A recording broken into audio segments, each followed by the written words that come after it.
Bienvenue sur ma chaîne YouTube. Je suis ravi de vous accueillir dans mon univers passionnant où je partage avec vous mon amour et mon expérience pour la photo.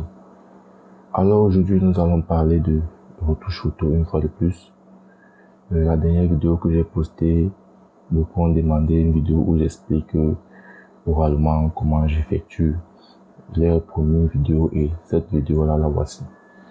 Donc, pour ne rien rater, restez jusqu'à la fin de la vidéo. Likez, commentez, partagez pour me donner de la force, du soutien afin que je puisse continuer à vous livrer des astuces, des secrets qui vous permettront de pousser votre retouche plus loin. Merci, donc on commence juste après l'intro.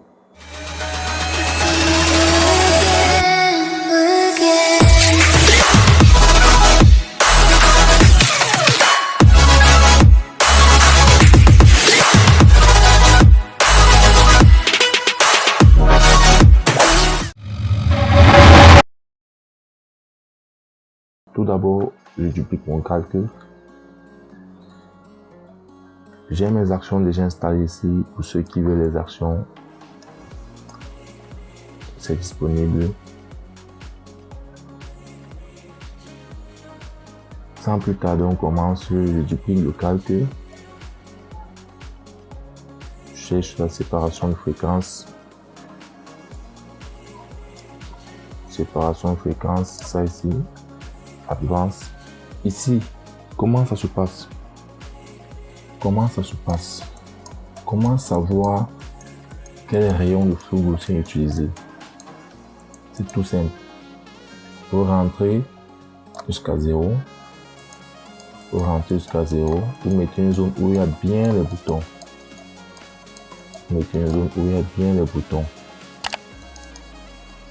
Comme ceci par exemple.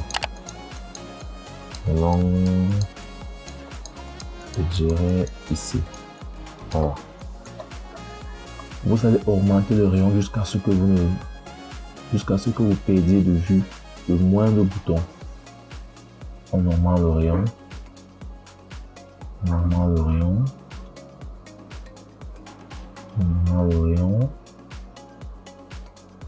Jusqu'à ce que le bouton disparaisse complètement.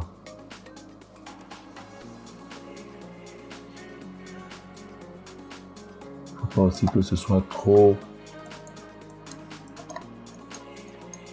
Faut pas que ce soit trop flou. Donc ici pour ma part, je vais mettre à 14. 14 ça me va. Donc c'est comme ça que je fais pour choisir mon flou gaussien. Quand je lance mon action, dès que le panneau flou gaussien s'affiche, tout ce que j'ai à faire c'est de réduire jusqu'à 0. J'augmente jusqu'à ce que je constate que les boutons sont en train de disparaître. Une fois que c'est le cas, je valide OK.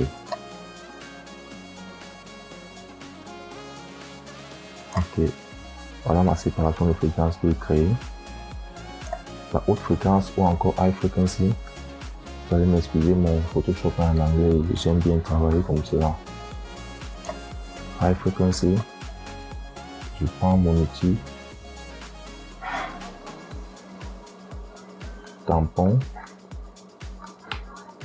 C'est ça que j'aime utiliser pour enlever les boutons. Je ferai une autre vidéo sur quel est la meilleure outil qu'on peut utiliser pour enlever les boutons, dans quelles conditions, dans quelles circonstances. Si vous voulez une vidéo pareille, vous laissez juste en commentaire et ça sera un plaisir. Donc ici, je vais commencer à enlever les boutons. J'aime bien cet outil parce que lui, il est propre. Quand il dit propre, ça veut dire il ne laisse pas les traces depuis que tu travailles sans toutefois laisser des taches ou bien des traces derrière lui. Il passe incognito, si je peux me permettre. Donc c'est pour ça que lui, j'aime bien l'utiliser. C'est vrai, il y a d'autres outils. Bon, j'ai utilisé ces autres outils dans certaines circonstances. Je vais vous expliquer cela dans d'autres vidéos. Et pour le but, c'est de retoucher cette photo du début jusqu'à la fin. Donc s'il vous plaît, continuez de liker, commenter, partager la vidéo. Bon, sans perdre le temps, je vais accélérer la vidéo pour que vous ayez un peu plus vite.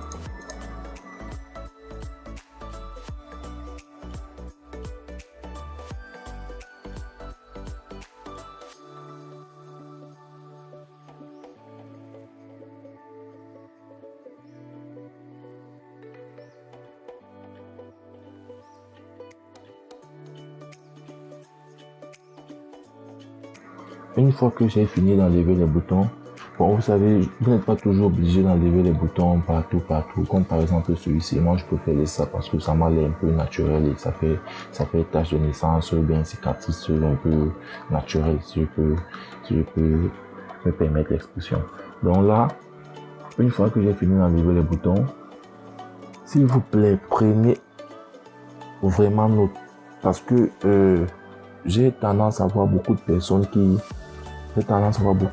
qui mixent directement les images ou bien qui utilisent directement le mixage avant de faire le micro dodge and burn. Le micro dodge and burn est très important. C'est vrai, chacun a l'embarras du choix et c'est pas obligé, mais pour ma part, je conseille ça même à mes élèves. Je les conseille d'utiliser le micro dodge and burn parce que vraiment, venir mixer une peau ou bien un visage après cette étape-là, c'est avoir le meilleur rendu possible. Donc, de grâce, s'il vous plaît, n'oubliez jamais cette étape-là. Donc, ici, une fois qu'on a enlevé les boutons, dans les normes, je devrais venir dans low frequency ou bien basse fréquence pour commencer à mixer. Mais je réduis d'abord. Bon, ici, je vais être rapide. Désolé, je vais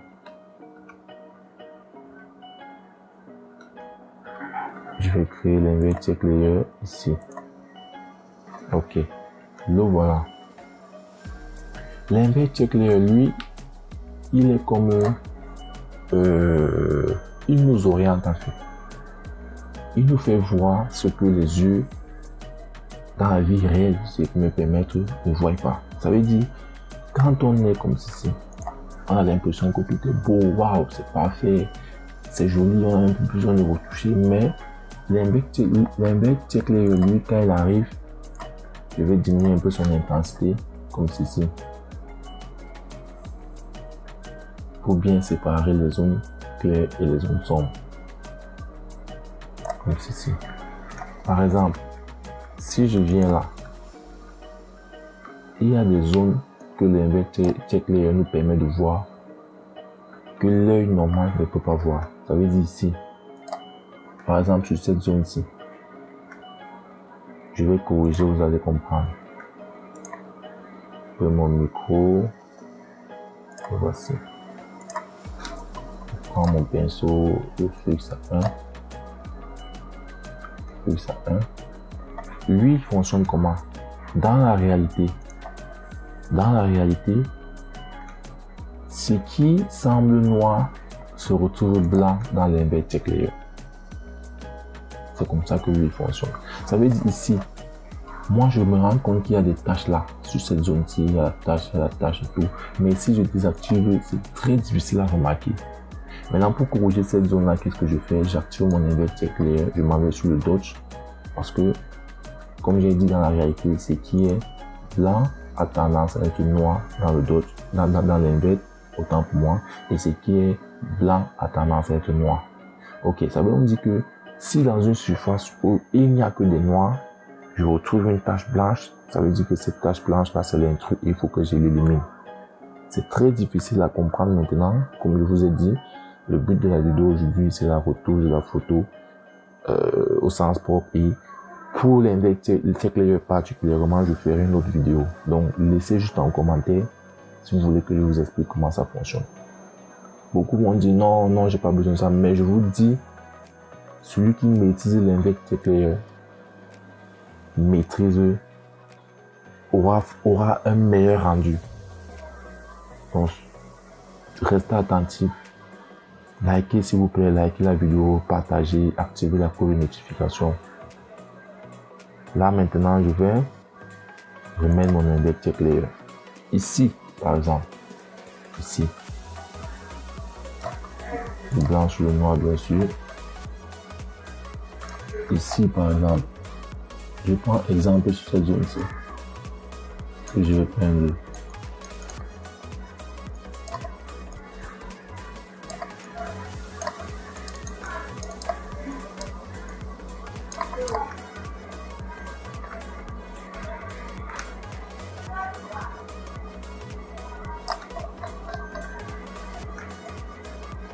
vous allez constater que je suis en train de peindre sur les zones blanches. Comme je l'ai dit, je vais faire une vidéo plus explicative. Je vais prendre cet exemple ici. Vous voyez cette zone-ci. À vue d'œil, elle n'a aucun problème. Elle n'a aucun problème à vue d'œil. Mais quand on active l'embed, on constate qu'il y a des taches noires qui sont plus prononcées. Mais dans ces taches noires-là, comme elles sont plus prononcées, elles deviennent des imperfections qu'il faut éliminer. C'est un peu à ça que c'est l'embed. Donc lui, il permet de repérer ce que l'œil ne voit pas. Parce que voici la photo normale. On ne voit pas. Pour nous, c'est parfait et tout. Et quand on active l'embed, il y a ces tâches-là qui apparaissent. Maintenant, pour éliminer ces tâches, comme on est dans l'embed, pour agir sur les noirs, on clique sur Burn. Pour atténuer cette tâche-là, je vais faire avant-après, vous allez voir un peu ce qu'on aura comme rendu. Je suis en train d'atténuer les tâches. Je suis en train d'atténuer les tâches. Ici, vous allez voir que ce qui était trop noir, ou bien ce qui était trop prononcé en termes de noir a été atténué. Je fais avant, après. Vous voyez un peu à quoi sert l'embed, à quoi sert le micro. C'est un peu ça ce dont j'ai envie de vous expliquer. Bon, c'est vrai, je suis un peu rapide cette fois, mais comme je vous ai dit, je ferai une vidéo complète sur le sujet. Donc, laissez juste en commentaire tout type de vidéo que vous aimeriez que je fasse. S'il vous plaît, partagez, likez, commentez. Commentez, activez la cloche de notification. Ça ne vous prend pas 5 secondes. Ça ne vous prend pas 5 secondes. Donc, pour le travail que j'ai fait pour vous, je pense que c'est le minimum que vous pouvez me donner. Ça m'encourage à avoir de meilleures vidéos. Ça m'encourage à vous créer du contenu.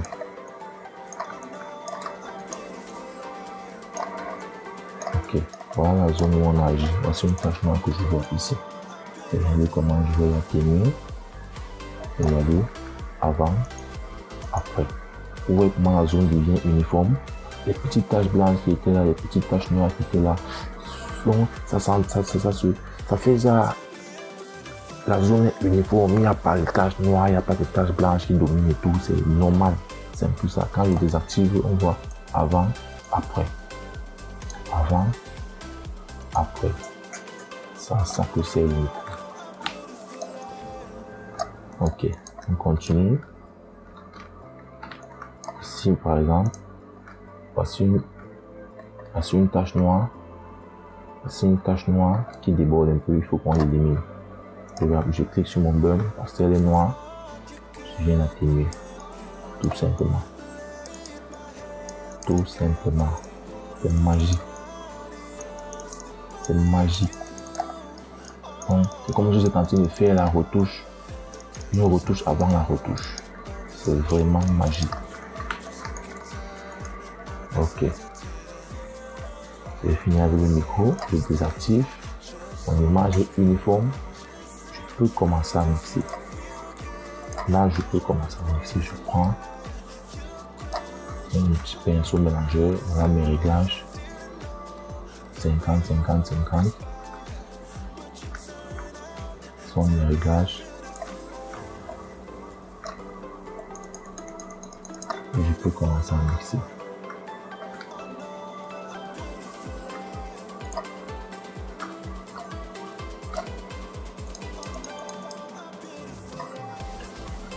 Maintenant, pour le mixage, je ferai aussi une vidéo sur le sujet. S'il vous plaît, mixez les zones entre elles. Mixez les zones entre elles. Si vous voulez une vidéo sur le mixage, sur comment mixer professionnellement sans toutefois dénaturer la peau, parce que il y a des mixages que je vois souvent quand on fait avant, après et tout, la forme ou bien le contour du visage n'est plus la même. La personne a complètement dénaturé la personne. Je prends un exemple. Je fais ça un peu et vous voyez, regardez, si je fais comme ça, vous voyez que je suis en train de prendre certaines zones pour venir mettre où il ne faut pas. Et ce n'est pas bon. Donc évitez au maximum ce genre de pratique. Vous mélangez les zones entre elles. Vous mélangez les zones entre elles. Et ce n'est que dans ces conditions-là que vous aurez un résultat meilleur.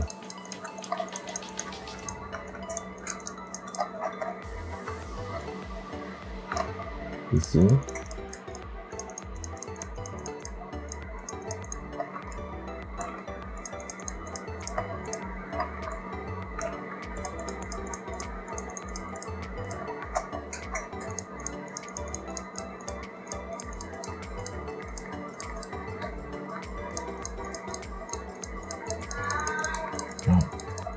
Il faut qu'on ne doit même pas sentir que vous êtes passé quelque part. Donc, c'est cette façon-là que vous avez de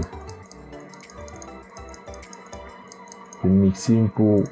C'est trop lisse, comme si c'était la peau d'un bébé. Il faut arrêter, je vous en prie. Arrêtez, c'est pas ça. Vous pouvez très bien avoir un résultat naturel et impeccable si vous le voulez.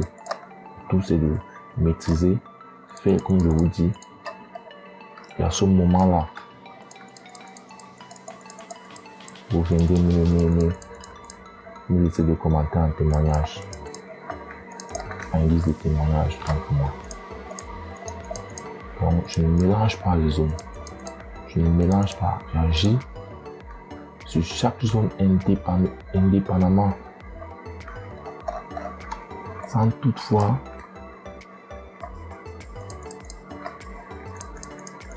dénaturer le sujet ou bien détruire la structure du sujet.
Ok.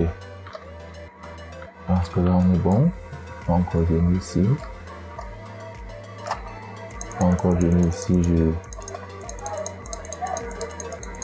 Je mixe légèrement ma bouche. Je vous montre juste les étapes à suivre. Ici par exemple, je peux venir utiliser mon outil pour nettoyer un peu. Ce n'est pas bon. Donc je reviens maintenant avec mon outil. Je vais mixer.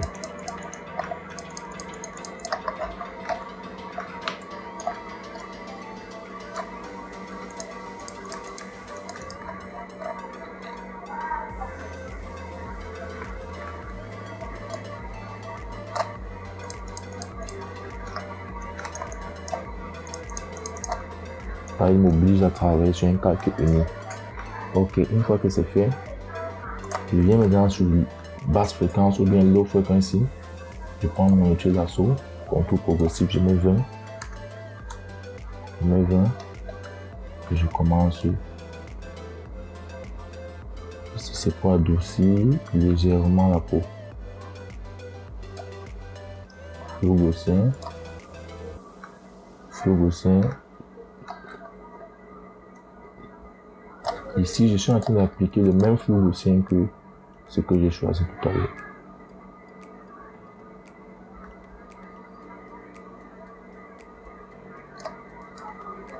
Flou gaussien.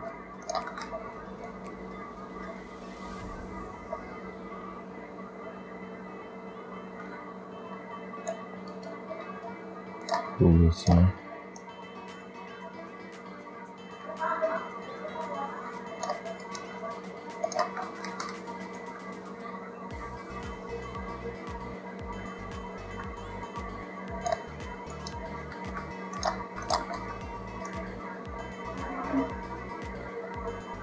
Ici, généralement, je diminue pour ne pas avoir le flou gaussien. C'était 14, je mets 10.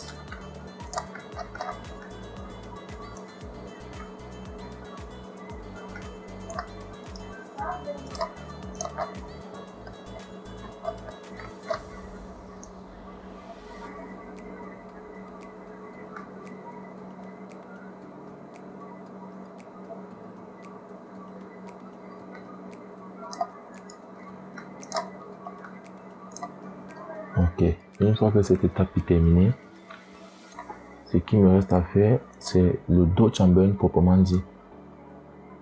Dodge and Burn, j'ai mon action, le global. Je clique dessus et je prends mon petit pinceau.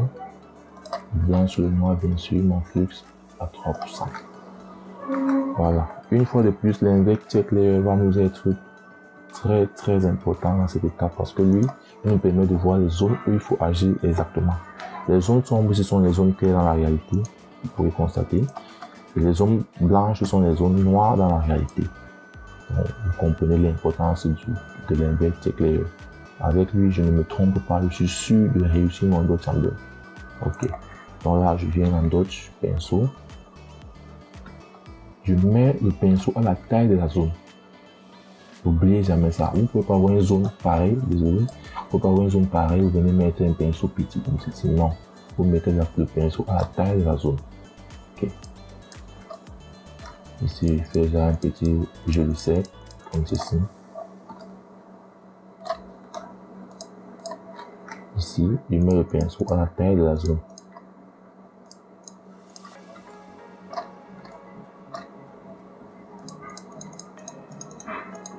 Pour le moment, je suis en train d'effectuer le dodge. Je n'agis pas sur une zone qui n'est pas ça. Donc, si je vois une zone blanche, oh, je suis en train d'agir sur les zones sombres, je n'agis pas.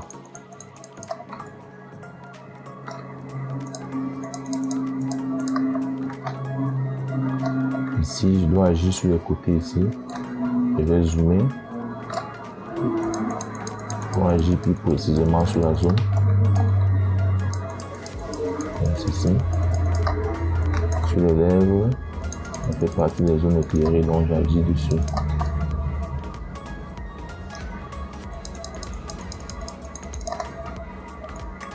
Pareil ici.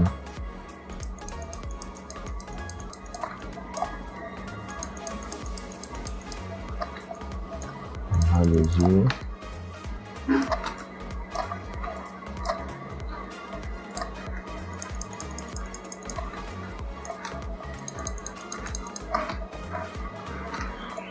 Là, je précise encore que je suis à l'étape du dodge.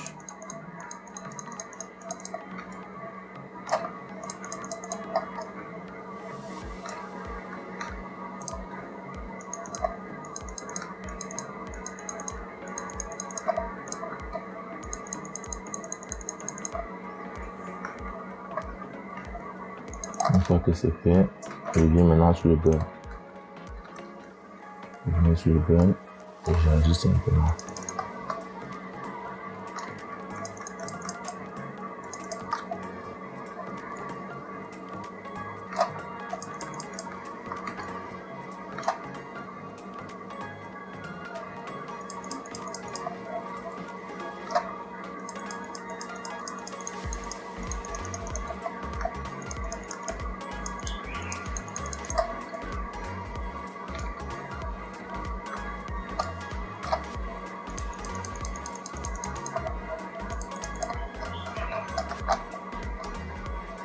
Je mets le pinceau à taille dans la zone où il va agir.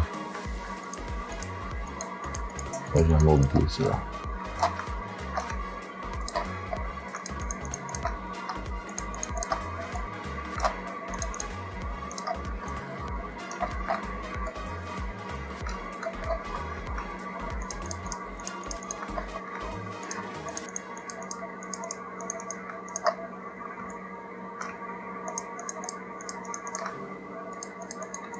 Mon bed me permet de ne pas échouer mon dodge chamber, mon global dodge chamber.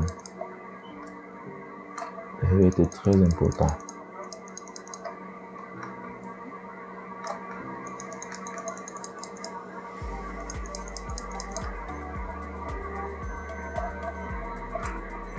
Même sur les oreilles. Donc, plus vous prenez du temps sur votre image, plus vous avez un meilleur rendu. C'est aussi simple que ça. Il y a cette imperfection qu'on a enlevée tout à l'heure.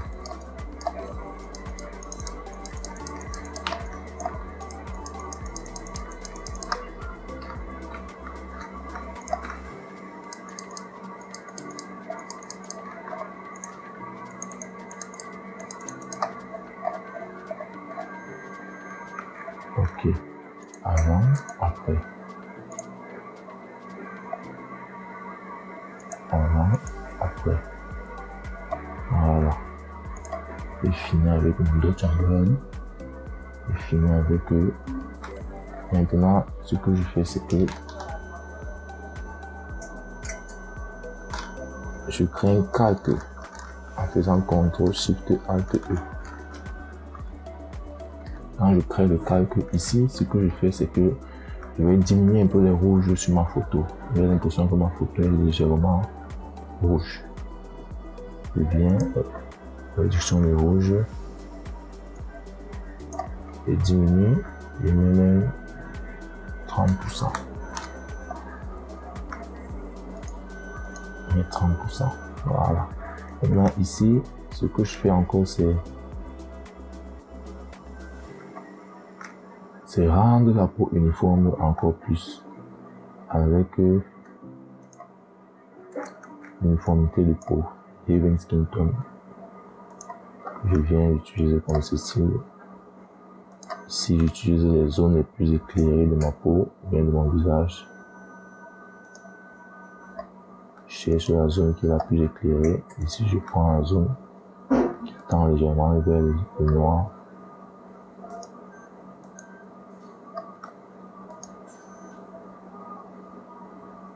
Je cherche un endroit qui me convient, voilà. Ici, je prends, voilà, je valide. Maintenant, je peux prendre mon pinceau, je mets le flux à 100%. Je peins juste sur le visage. Sur le visage. Donc, ce que les imperfections que peut-être le micro n'a pas pu corriger, lui vient de corriger ça.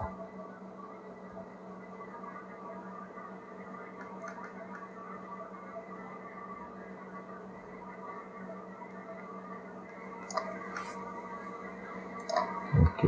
Les endroits que je ne veux pas que ça agisse, je mets le pinceau noir, j'élimine. J'élimine les endroits comme ici par exemple. Je veux conserver le make-up. Je vois un peu les yeux. J'élimine. Je veux conserver les lèvres aussi, j'élimine.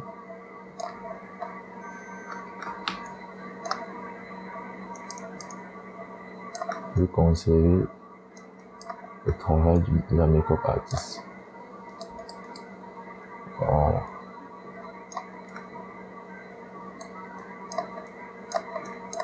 Là, je crois qu'on est bon. Bon, ici, le calque que j'ai créé tout à l'heure, je peux maintenant l'utiliser parce qu'il est là pour enlever le bouton ici, ou bien l'imperfection ici. Tout simplement. En fait, il y a certaines tâches qui sont très faciles à enlever quand on travaille directement sur le calque. Et quand on travaille sur la séparation de fréquences, sont très difficiles à enlever. Donc, je ferai aussi une vidéo sur le sujet. Peut-être pour nettoyer un peu avant. Ok. Maintenant, ici, ce que je fais,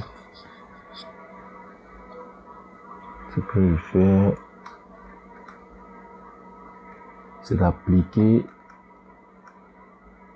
en action ici le Richstone pour ressortir encore les profondeurs ou bien pour mettre plus en avant mon sujet.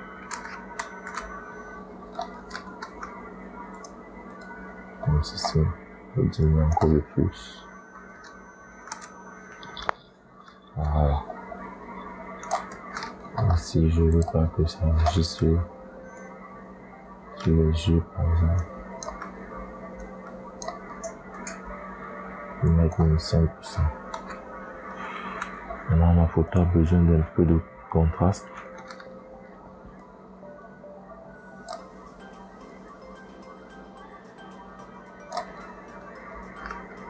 Voilà.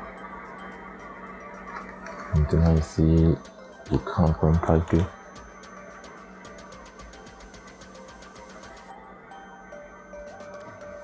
Je crée un calque. Je vais travailler sur l'arrière-plan. Je sélectionne le sujet.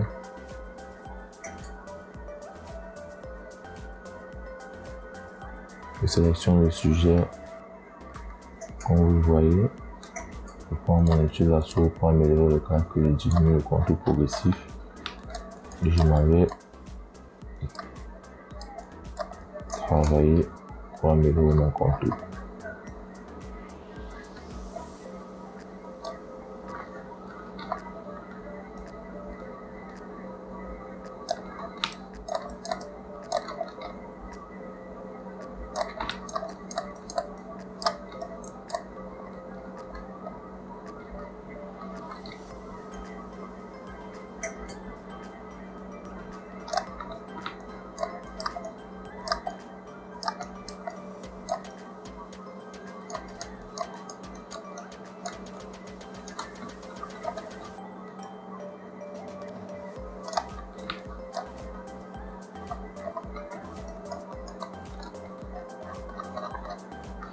Voilà, une fois que c'est fait, je fais une sélection, modifier, dilater.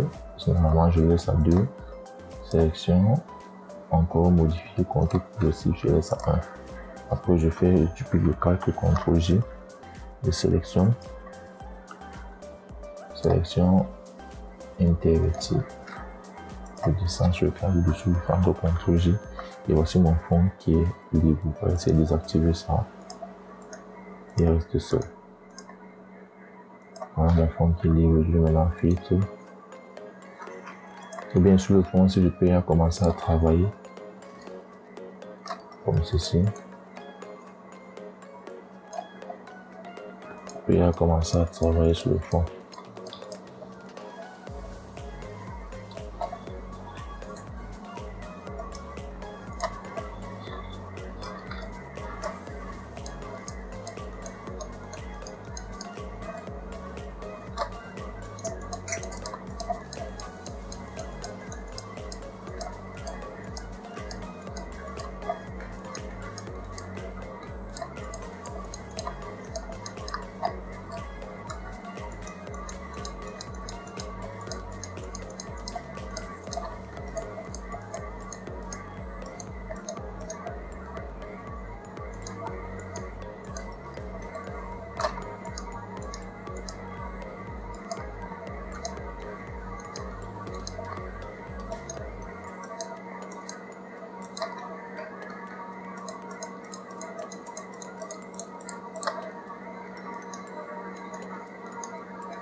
Après c'est fait, je vais reprendre filtre, flou gaussien 200.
Derrière encore, je peux venir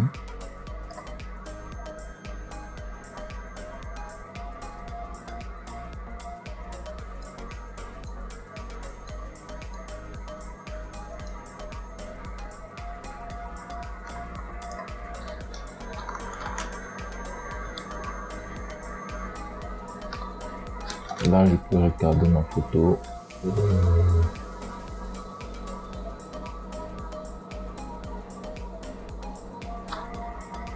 Je vais prendre la sélection qui est ici.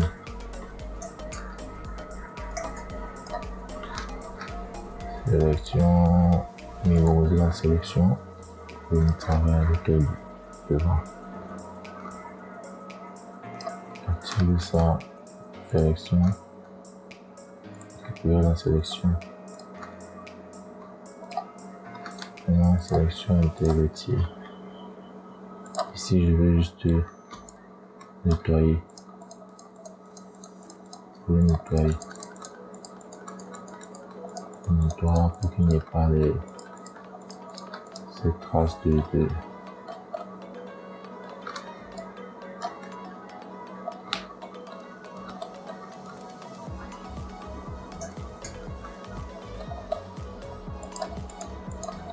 pour qu'il n'y ait pas ces traces sur les cheveux bien aux alentours de sa tête. Pour qu'il n'y ait pas ces traces aux alentours du modèle. Ils sont vraiment propres.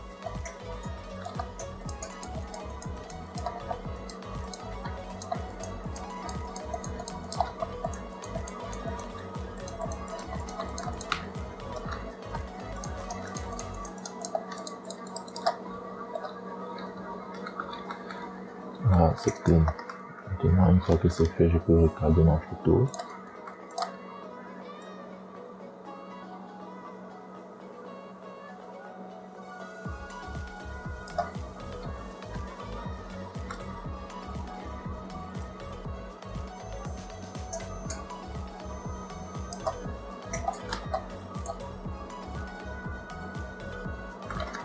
Ok, maintenant là,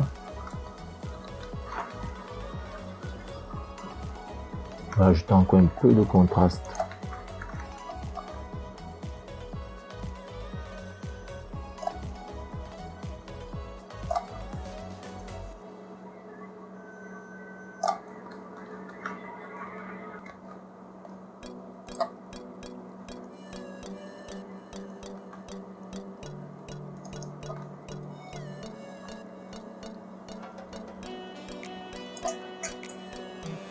Les épines mélanine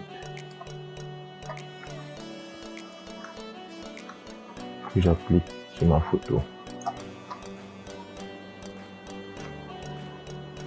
Diminue juste le flux.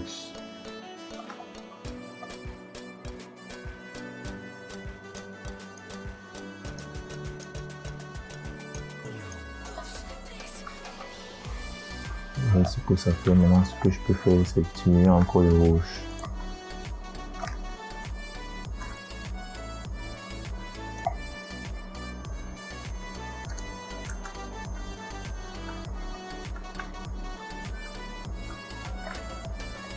Ok, là, ce que je vais faire ici, c'est éliminer ça sur les yeux. Je veux pas que ça affecte les yeux. Parce que je vais venir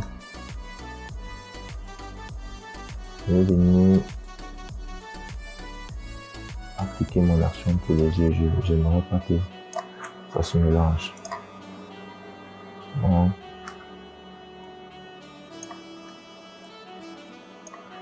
voilà mon action pour les yeux.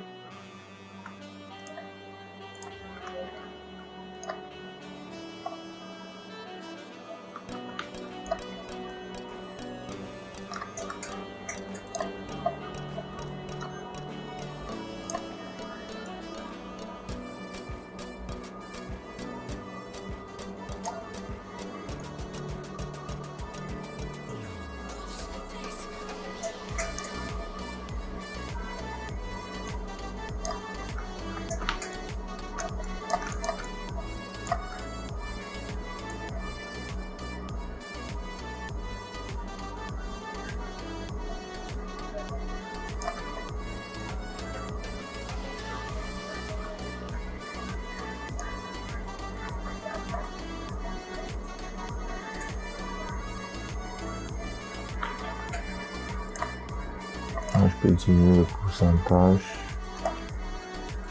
60%. Maintenant, je travaille aussi sur les paupières.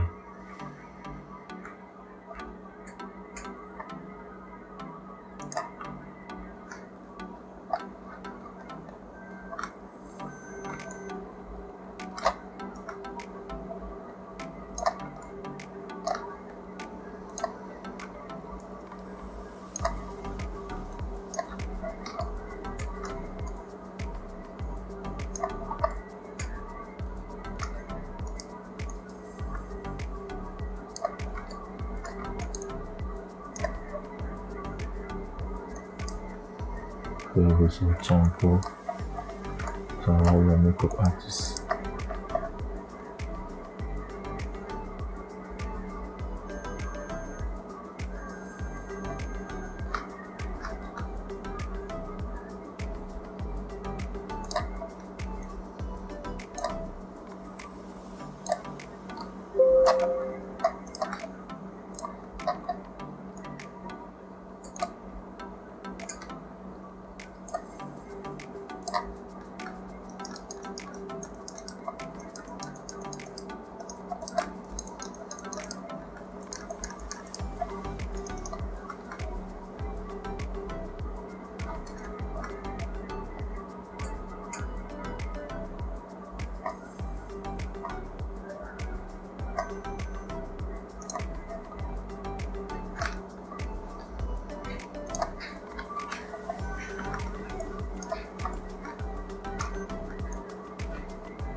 Et là, on a terminé avec la vidéo.